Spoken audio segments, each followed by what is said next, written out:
السلام علیکم سادھو سنت فقیر کے معزز ناظرین گرامی، میں ہوں آپ کا میزبان حافظ عبدالعلیم۔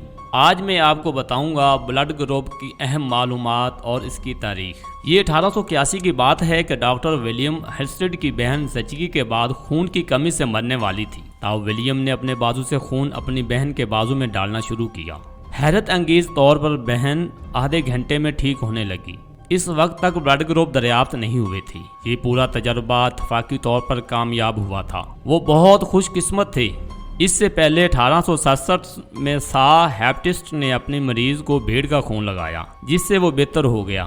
البتہ دوسری بار ایسا کرنے سے مریض کی طبیعت بگڑ گئی، بخار ہوا، جسم بھر میں جلن ہوئی اور سیاہ کالے رنگ کا یورین نکلا۔ اس طرح کے کئی واقعات 20ویں صدی تک پیش آئی، جس کے بعد پورے یورپ میں خون کی ترسیل پر پابندی لگائی گئی۔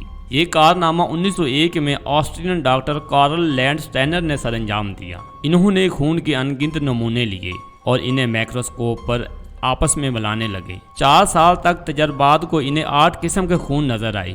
انہوں نے دیکھا کہ ہر انسان میں کسی ایک قسم کا خون ہوتا ہے جو پیدائش سے موت تک یکساں رہتا ہے۔ ایک ہی قسم کے خون کو آپس میں ملایا جائے تو وہ نارمل رہتے ہیں، لیکن اگر مختلف کو ملایا جائے تو وہ لوتھڑی کی شکل اختیار کرتے ہیں۔ انہوں نے ان 8 اقسام کو اے بی میں تقسیم کیا اور ان کے نیگیٹو اور پازیٹیو کی تفہیم کی۔ اس کے 10 سال تک یہ بات امریکہ یورپ میں پھیل گئی اور طریقہ کار یہ ہوتا تھا کہ ہر مریض اور ڈونر دونوں کے سیمپل لے کر مائکروسکوپ پر چیک کیا جاتا۔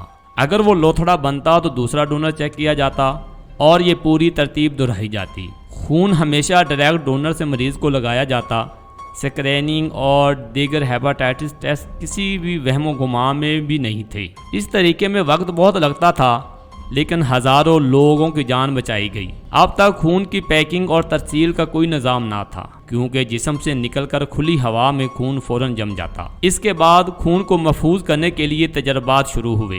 آخر کار 1914 میں یہ معلوم کیا گیا کہ اگر سوڈیم سٹریٹ خون میں ملایا جائے تو اسے بعد کے لیے بوتل میں محفوظ کیا جا سکتا ہے۔ یاد رہے کہ کوکا کولا میں 1992 میں بوتلوں میں بھرا جا رہا تھا۔ سوڈیم سٹریٹ کے بعد خون کو بڑی تعداد میں اسٹور کیا جانا ممکن ہو گیا تھا۔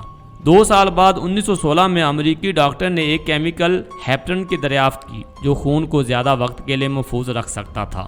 یہ کیمیکل آج تک استعمال ہو رہا ہے۔ اس نئے طریقے نے پہلی جنگ عظیم کے زخمیوں کو بچانے میں بہت بڑا کردار ادا کیا۔ یہی طریقہ کار اگلے کچھ سالوں میں بلڈ بینک کی بنیاد بنا۔ اس بات کو صدی گزر چکی ہے اور خون کی ترسیل اب عام سی بات لگتی ہے۔ اس کا شکریہ جس نے بلڈ گروپ پہچانے، اس کا شکریہ جس نے اسے محفوظ کرنا سیکھا، ان سب کا شکریہ جنہوں نے اس کے لیے اپنا خون اور جان دی۔ کچھ لوگ ملک و قوم کے ہیرو ہوتے ہیں، یہ مگر کچھ اور لوگ تھے۔